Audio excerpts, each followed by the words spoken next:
Shalom, shalom à tous frères et sœurs. Nous espérons grâce au Seigneur que vous portez bien chez vous. Bienvenue comme ça sur Flash Encouragement.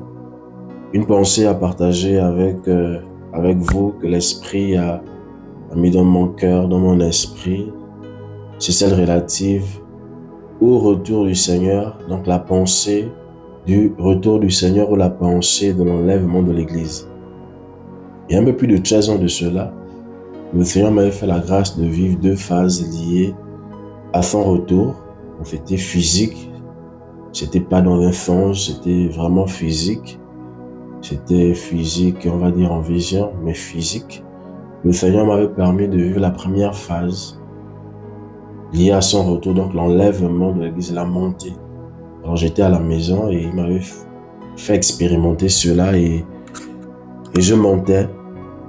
J'allais à la rencontre du Seigneur et une grande joie avait envahi mon cœur parce qu'en vérité, c'était comme la fin de mes souffrances. Et pendant que je montais et que cette grande joie envahissait mon cœur, il m'avait dit, fils, je vais également te faire vivre la deuxième phase où l'enlèvement a lieu et tu es resté. J'avais également vécu la deuxième phase.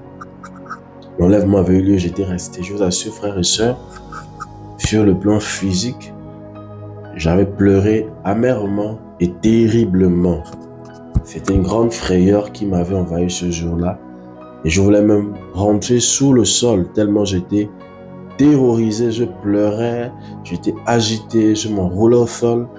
Et là, la douce voix du Père m'a parlé, m'a dit, fils, j'ai simplement voulu que tu vives ces deux événements pour que tu en sois de plus en plus conscient.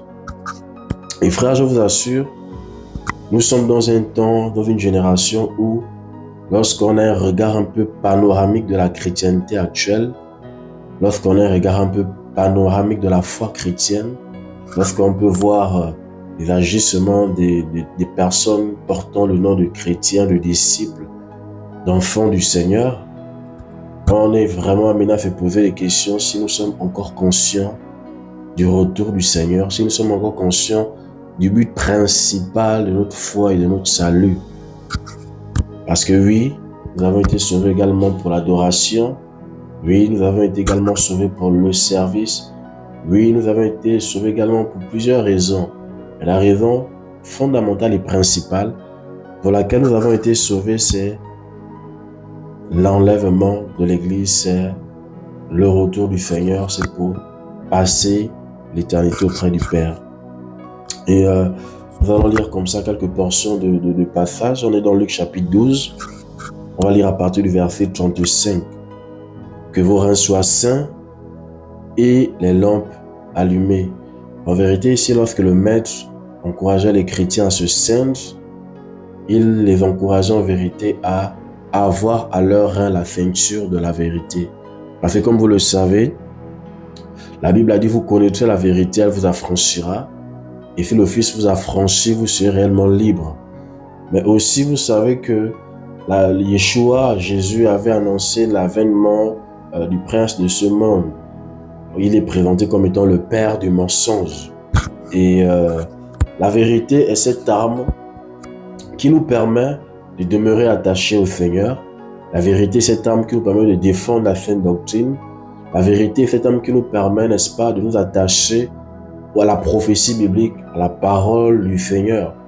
Et comme vous le savez, un disciple, un chrétien sans ceinture de la vérité, naturellement, lorsqu'on porte un vêtement et qu'on n'a pas de ceinture, lorsqu'on porte un pantalon, je dirais, sans ceinture, on peut courir le risque effectivement que ce dernier tombe et que notre nudité en soit exposée.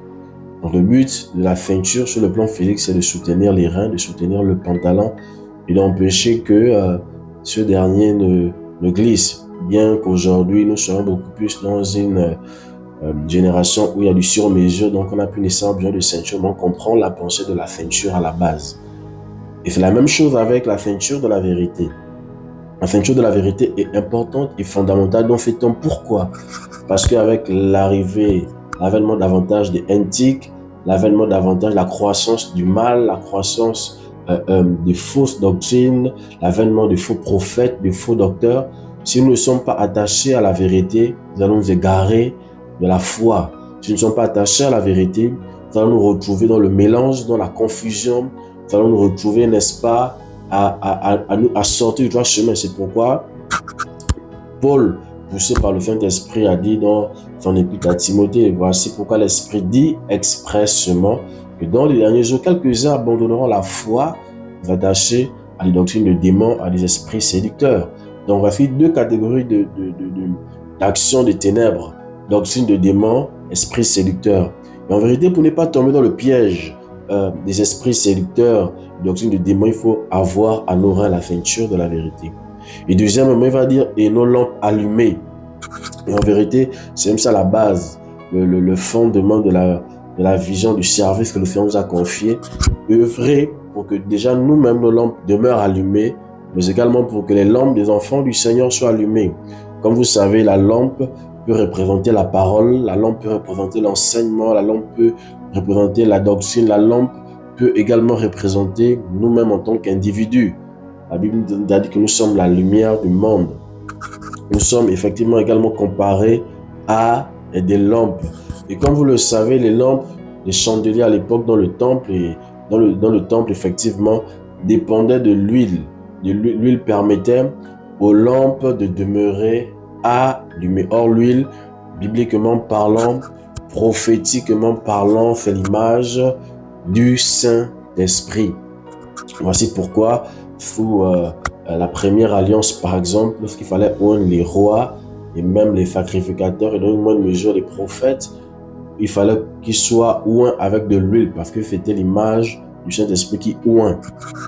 Alors, l'huile permettait effectivement aux lampes dans le temple de ne pas s'arrêter. Et comme vous le savez, pour que nos lampes demeurent allumées, nous avons besoin d'avoir une communion profonde avec le Saint-Esprit. Une communion profonde avec le Seigneur. Pourquoi? Parce que comme vous le savez, la Bible a dit clairement que n'attristez pas le Saint-Esprit. Là, c'est dans Éphésiens chapitre 4 et dans 1 Thessaloniciens, n'est-ce pas? Il a dit, n'éteignez pas l'Esprit. Donc, on peut éteindre l'Esprit, on peut attrister l'Esprit, bien sûr, par le péché, en marchant consciemment, volontairement dans la chair. Donc ici, à l'entrée, n'est-ce pas, de cette grande interpellation par rapport à son retour prochain, le Seigneur, qui était avec les disciples, leur a donné deux recommandations. Premièrement, que leur rein soit saint et que leur lampe demeure allumée. Il dit, et vous soyez semblables à des gens qui attendent leur Seigneur quand il reviendra des noces, afin que quand il arrivera et qu'il frappera, il lui ouvre aussitôt. Frères et sœurs, est-ce que sommes-nous encore dans l'attente du retour du Seigneur ou plutôt sommes-nous dans l'attente des choses terrestres passagères? Est-ce que l'amour du monde, l'amour de l'argent, l'amour des richesses, l'amour des plaisirs et des passions ont tellement pris la place dans nos cœurs au point où nous attendons plus des possessions terrestres que le retour du Seigneur? Donc le Seigneur nous encourage à être semblables à des gens qui attendent leur Seigneur, qui veillent, n'est-ce pas? Qui, au moment où la trompette sonnera, n'est-ce pas, ils monteront. Qui, au moment où il frappera à la porte, ils ouvriront naturellement. Or, vous savez, les soucis de la vie, on va le voir, les inquiétudes, n'est-ce pas, ont également pour objectif de nous étouffer, de nous éteindre. La pensée du retour du Seigneur. Est-ce que la pensée du retour du Seigneur a été remplacée par la situation familiale, professionnelle, a été remplacée par le ministère, a été remplacée, n'est-ce pas, par les combats, par les soucis, par les épreuves, par les situations de la vie, par l'attente d'un enfant? Il va dire, bénissons ces esclaves que le maître, à son arrivée, trouvera en train de veiller. En vérité, ceux qui attendent le retour du Seigneur, ceux qui ont la pensée du retour du Seigneur, demeurent dans une attitude de veille. Ils veillent en permanence. Ils veillent sur leur cœur, ils veillent sur leur vie, ils veillent également afin que leur rein soit saint en permanence de la ceinture de la vérité. Ils veillent également à ce que leur lampe demeure en permanence allumée. Voilà, donc il dit, bénissons ceux que le maître à son arrivée trouvera en train de veiller. Amen, je vous le dis. Il se ceindra, les fera mettre à table et s'approchera pour les servir. Image ici des noces. Image ici des noces, parce que c'est à ce moment que le Seigneur lui-même va nous servir. Et s'il arrive à la seconde veille, et s'il arrive à la troisième veille, et qu'il les trouve ainsi, bénis sont ses esclaves. Aujourd'hui, le but de notre partage n'est pas effectivement de parler de veille, mais comme vous savez, il existe plusieurs veilles chez les Romains et tout comme chez les Grecs. Il existe, n'est-ce pas, 4 veilles chez les uns et 3 veilles chez les autres. Mais ce n'est pas le but du partage. Verset 39, « Or, sachez ceci, que si le maître de la maison savait à quelle heure le voleur vient, il veillerait et ne je laisserai pas percer sa maison. Vous donc aussi, soyez prêts, parce que le Fils humain vient à l'heure que vous ne pensez pas. » Le Seigneur nous a donné toutes les cartes. Il nous a donné toutes les indications au travers déjà des 3 horloges prophétiques, Israël, l'Église et les nations. Il nous a donné toutes les cartes afin que nous ne soyons pas surpris. Donc il va dire ici, il va faire effectivement, il va utiliser une image, une allégorie, s'il faut le dire ainsi. Il va dire ici, s'il arrive à la... or, sachez ceci, que si le maître de la maison savait à quelle heure le voleur vient, il veillerait et ne se laisserait pas percer sa maison. Oui, frères, nous devons veiller sur nos cœurs, veiller sur nos vies. Lorsqu'on observe la chrétienté actuelle, on se dit, mais est-ce que les chrétiens sont encore conscients qu'ils vivent pour attendre le retour du Seigneur? Est-ce qu'on est encore conscient qu'on vit pour attendre le retour du Seigneur? Est-ce qu'on est encore conscient qu'on vit pour se préparer au retour de l'époux?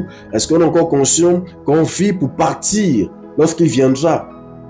Quand on retrouve les chrétiens dans les calomnies, les critiques, la médisance, quand on retrouve les chrétiens dans l'amour du monde, l'orgueil de la vie, la convoitise de la chair, la convoitise de Dieu, quand on retrouve les chrétiens dans une grande distraction, dans une oisiveté sans précédent, on est amené à se poser la question, est-ce que sommes-nous encore conscients que le Seigneur est en train de revenir? Il termine en disant, vous donc aussi soyez prêts.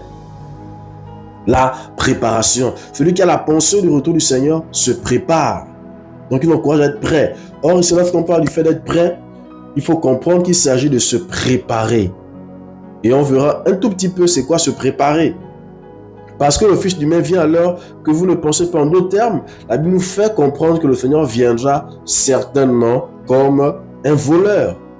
Et Paul, on a parlé dans son épître à Thessaloniciens, Pierre également, on a parlé un tout petit peu. Le Seigneur viendra certainement comme un voleur, mettre en évidence naturellement qu'il viendra au moment où nous n'y penserons pas. Et pourquoi nous n'y penserons pas? Parce que certainement on sera occupé à tellement de choses.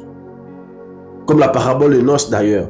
On s'occupe à tellement de choses. D'autres à leur activité professionnelle, d'autres à leur famille, d'autres à leur business, d'autres à leur ministère, d'autres à parler, à s'occuper de la vie des uns des autres, d'autres, n'est-ce pas, à perdre du temps dans les futilités. Et le Seigneur viendra et beaucoup seront finalement surpris. Or, nous avons reçu de sa part toutes les indications. On termine avec Romains, chapitre 13. On lit à partir du verset 11. « Cela importe d'autant plus que vous savez en quel temps nous sommes. C'est l'heure de nous réveiller enfin du sommeil, car maintenant le salut est plus près de nous que lorsque nous avons cru, frères et sœurs. » Fais un calcul simple. On te dit que le salut est aujourd'hui plus près de toi que lorsque tu as cru. Mais or, ici c'est Paul qui parle. Si en temps de Paul, le salut était déjà plus près d'eux que le jour où ils avaient cru. Imaginons en 2026. Imagine si tu as 20 ans, 15 ans, 10 ans, 2 ans, même un an de vie chrétienne, on te dit qu'à chaque fois que le temps passe, le salut, donc le retour du Seigneur, la délivrance, Yeshua, est plus près de toi que lorsque tu as cru. On veut dire chaque jour qui passe doit nous rapprocher un peu plus du Seigneur. Chaque jour qui passe, nous devons de plus en plus nous réveiller du sommeil.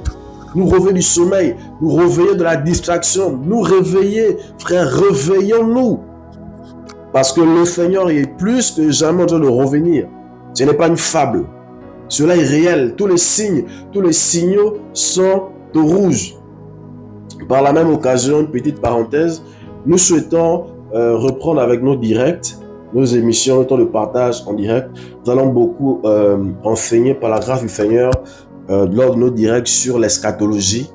voilà, sur les signes, les horloges prophétiques, sur les différents événements. Nous allons beaucoup enseigner. Nous souhaitons reprendre avec nos directs, mais malheureusement, comme vous le savez, ça fait un an, finalement un peu plus que nous n'avons pas fait un direct parce que le matériel que nous utilisions a eu des soucis. Nous avons, voilà, c'est un matériel qui nous a coûté vraiment cher et il y a certains éléments qui ont été détériorés. Et là, nous sommes en train de voir comment passer commande pour à nouveau acquérir deux éléments assez importants. Donc, en même temps, c'est pour ceux qui souhaitent effectivement soutenir le travail qui se fait, ceux qui souhaitent participer librement, vous pouvez nous écrire sur nos canaux, que ce soit sur Gmail ou sur nos différents numéros WhatsApp pour voir comment également contribuer pour ce travail. Parce que nous souhaitons véritablement reprendre avec nos émissions directes. Nous allons beaucoup enseigner cette année, par la grâce du Seigneur, sur l'eschatologie, le retour du Seigneur, parce que c'est plus que jamais le message le plus important à donner. Et en deux aussi, par la volonté divine et par sa grâce, nous aurons quelques séances de formation en présentiel. Voilà, pour ceux qui sont sur place à Libreville, au Gabon, on reviendra sur cette information plus tard. Nous aurons le temps de formation, nous allons trouver une salle, un local. Nous aurons des formations sur 4 thématiques principales. Donc sur naturellement le service et le serviteur, sur l'appel. Donc fait 2 thématiques concernent ceux qui veulent répondre à l'appel du Seigneur, ceux qui ont déjà répondu à l'appel du Seigneur et qui veulent davantage être outillés. Nous aurons également une 3e thématique lors de nos formations sur le combat spirituel. Il y a beaucoup de choses à voir et nous aurons également une 4e thématique que nous aborderons dans nos séances de formation. On va organiser tout cela, mettons cela en prière et ceux qui veulent s'aimer, soutenir le travail, faites-le librement. Nous allons prendre des salles pour des week-ends. Ce sera samedi et dimanche pour chaque thématique. Et puis on verra comment le Seigneur conduira les choses. Donc je referme la parenthèse comme ça. Donc on revient dans notre passage de Romains chapitre 13. On a besoin effectivement davantage de nous réveiller du sommeil. Donc il dit cela importe d'autant plus que vous savez en quel temps nous sommes. C'est l'heure de vous réveiller enfin du sommeil, car maintenant le salut est plus près de nous que lorsque nous avons cru, frère. La nuit est avancée, on peut le voir, c'est visible, c'est palpable. Les ténèbres ont pris de l'ampleur. La nuit ici nous parle des ténèbres, la nuit ici nous parle de la croissance du mal. La nuit ici nous parle, n'est-ce pas, de l'opération des démons. La nuit ici nous parle, n'est-ce pas, du mal, et on peut le voir, le palper, le vivre. Il dit le jour approche, le jour ici nous parle du Seigneur, de son retour. Et comment se préparer, comment aussi travailler pour que sa lampe demeure allumée. Il faut se dépouiller des œuvres des ténèbres. Il dit, dépouillons-nous donc des œuvres des ténèbres et revêtons les armes de la lumière, parce que le Seigneur revient. Nous devons, frères et sœurs, nous dépouiller des œuvres des ténèbres. C'est quoi ces œuvres des ténèbres? C'est le péché. C'est quoi ces œuvres des ténèbres? C'est les coutumes, les traditions des peuples. C'est quoi ces œuvres des ténèbres? C'est la religiosité. C'est quoi ces œuvres des ténèbres? C'est les principes charnels et humains qui sont imposés aux hommes. C'est quoi ces œuvres des ténèbres? C'est le mal. C'est quoi ces œuvres des ténèbres? C'est le mensonge, c'est la cupidité, c'est l'égoïsme, l'amour du monde. C'est quoi ces œuvres des ténèbres? C'est la convoitise des yeux, c'est l'amour du monde. C'est quoi ces œuvres des ténèbres? C'est les critiques, les calomnies, la médisance, la méchanceté. Nous devons nous dépouiller de ces œuvres, frères. Il y a tellement de chrétiens, tu te poses des questions, mais est-ce qu'ils sont conscients de la raison pour laquelle ils sont convertis? Ils passent leur temps dans les critiques, les calomnies, la médisance, frère. C'est le temps de se dépouiller, de se débarrasser des œuvres de ténèbres. Il dit donc, dépouillons les œuvres de ténèbres et revêtons les armes de la lumière. Nous devons revêtir les armes de la lumière, qui sont d'abord l'armure complète, le casque du salut, l'épée de l'esprit, le bouclier de la foi, la cuirasse de la justice, la ceinture de la vérité, les chaussures du zèle, la prière en permanence. Mais les armes de la lumière sont également toutes ces armes, toutes ces œuvres qui nous parlent de la nature, du caractère du Seigneur, dont le fruit de l'esprit, la douceur, la patience, l'humilité, la simplicité, la sainteté, la consécration, la pureté, la justice, frère. Nous devons retrouver ces choses en permanence en nous. C'est-à-dire que lorsqu'on s'approche d'un chrétien qui hâte le retour du Seigneur, qui est conscient que Yeshua revient, nous devons retrouver en lui la nature du Seigneur, le caractère du Seigneur, la vie de l'esprit. lorsqu'on se rapproche de nous, lorsqu'on se rapproche des uns des autres frères, on veut juste prendre ses jambes à son cou et fuir. On voit la colère, l'amertume, l'irritation, on voit la susceptibilité, on voit les critiques, les calomnies, les chrétiens qui se font la guerre. Il y en a d'autres même qui ne se saluent plus, qui se passent. C'est terrible. On se demande, est-ce que cette catégorie-là ira véritablement lorsque le Seigneur reviendra? Parce que les gens sont à la recherche des positions, sont à la recherche des postes, sont à la recherche de la faveur des humains. Donc ils rentrent dans une hypocrisie totale. Les chrétiens se mangent, comme Galate l'a dit, se dévorent par la langue. C'est terrible et c'est terrible. Frères, dépouillons-nous des yeux des ténèbres et revêtons les armes de la lumière. Il dit, marchons honnêtement, il n'y a plus d'honnêteté, où l'honnêteté devient très rare. Les gens sont devenus tellement malhonnêtes, tellement méchants, tellement insensibles. Hein? Ça, c'est Paul qui en parle dans son épître également à Timothée. Marchons honnêtement comme en plein jour, loin des excès et de l'ivrognerie, de la luxure et de l'impudicité, des querelles et des jalousies. Oula! Ça, c'est grave dans l'église, les querelles et les jalousies. C'est terrible. Une génération qui aime les querelles et qui aime les jalousies. Une génération qui aime les critiques, les calomnies, la méchanceté. C'est terrible. Il dit qu'on doit marcher honnêtement. Soyons honnêtes, soyons vrais, soyons justes, soyons intègres. Ceux qui attendent le retour du Seigneur, il s'éloigne de tout ce qui est impudicité, querelle, jalousie, luxure, ivrognerie. Pour enfin se revêtir du Seigneur, Jésus-Christ, et n'est point de la chair pour satisfaire les convoitises. Celui qui se prépare, celui qui a la conscience en lui que le Seigneur revient, frère, il se revêt de Yeshua, il se revêt de la nature du Seigneur, il se revêt de la vie de l'esprit, hein? Et il n'a pas soin de la chair. Il ne prend pas de plaisir à satisfaire les passions, les désirs de sa chair. Oui, frères et sœurs, le Seigneur revient. Plus que jamais, le Seigneur est en train de revenir. Nous devons laver nos robes. Nous devons 1. Laver nos robes. 2. Nous devons garder nos lampes allumées. 3. Nous devons nous dépouiller des œuvres des ténèbres. 4. Nous devons marcher honnêtement comme en plein jour, loin du mal, loin des ténèbres. Frère, assois-toi à l'écoute de ce partage. Ça, c'est pas pour les excitations. À l'écoute de ce partage, assois-toi. Pose-toi les bonnes questions. Si le Seigneur revient maintenant, est-ce que tu pars? À l'époque, nous, lorsqu'on commençait, dans les années 2004-2005 avec le Seigneur, en toute honnêteté, c'est des questions qu'on se posait en permanence. Seigneur, est-ce que si tu viens aujourd'hui, est-ce que je vais partir? Parce que la conscience du retour du Seigneur, la conscience de l'enlèvement de l'Église était profonde et permanente. Mais aujourd'hui, on a l'impression que les chrétiens ont oublié que nous attendons ce jour, que nous attendons ce jour. Ce grand jour où, n'est-ce pas, la Bible dit, un signal donnant la voix d'un archange au son de la trompette, les morts en Christ, les morts en Machia ressuscitant premièrement. Ensuite, nous, les vivants, seront transformés, changés, et nous irons tous alors qu'on lui fait dans les heures. C'est ça notre consolation, c'est ça notre espérance. Frères et sœurs, Jésus revient. Que la pensée, que la conscience de son retour habite, anime à nouveau nos cœurs, nos âmes, nos esprits. Que ce soit à nouveau un soupir, laver nos robes, garder nos lampes allumées. Préparons-nous, frères, préparons nos époux, préparons nos épouses, préparons nos enfants, préparons nos parents, nos familles. Frère, sortons du sommeil, sortons des ténèbres, sortons du mal. Frère, il est encore temps pour toi de t'arrêter. Tu as tellement fait le mal, tu t'es tellement engagé dans de mauvais choix, de mauvaises décisions. Tu peux encore t'arrêter, tu peux encore faire marche arrière et revenir au Seigneur, revenir à cette espérance véritable. Parce que bientôt, la trompette va sonner. Je le dis clair. Bientôt, la trompette va sonner. Que le Seigneur vraiment nous encourage et nous fortifie. Donc, c'était vraiment cette pensée que l'Esprit a mis dans mon cœur. La pensée du retour du Seigneur, la pensée de l'enlèvement devant nous préparer. Et comme j'ai dit tantôt, nous souhaitons reprendre avec nos directs. Nous sommes en train d'acquérir un nouveau matériel. Ceux qui veulent soutenir, faites-le librement. Nous aurons également, d'ici quelques temps, des formations en présentiel ici à Libreville, au Gabon, n'est-ce pas, sur quelques thématiques précises que le Seigneur nous a données. On aura également une thématique sur la marche chrétienne. Ceux qui veulent également soutenir, écrivez-nous sur nos différentes pages et on verra comment le faire. Pas pour un homme, mais pour l'avancement de l'œuvre du Père. On aura vraiment beaucoup d'efforts de formation en présentiel par la grâce du Seigneur. Et naturellement, on fera filmer en direct pour ceux qui sont dans les nations et qui souhaitent y participer. Donc, deux formations seront sur l'appel et le service.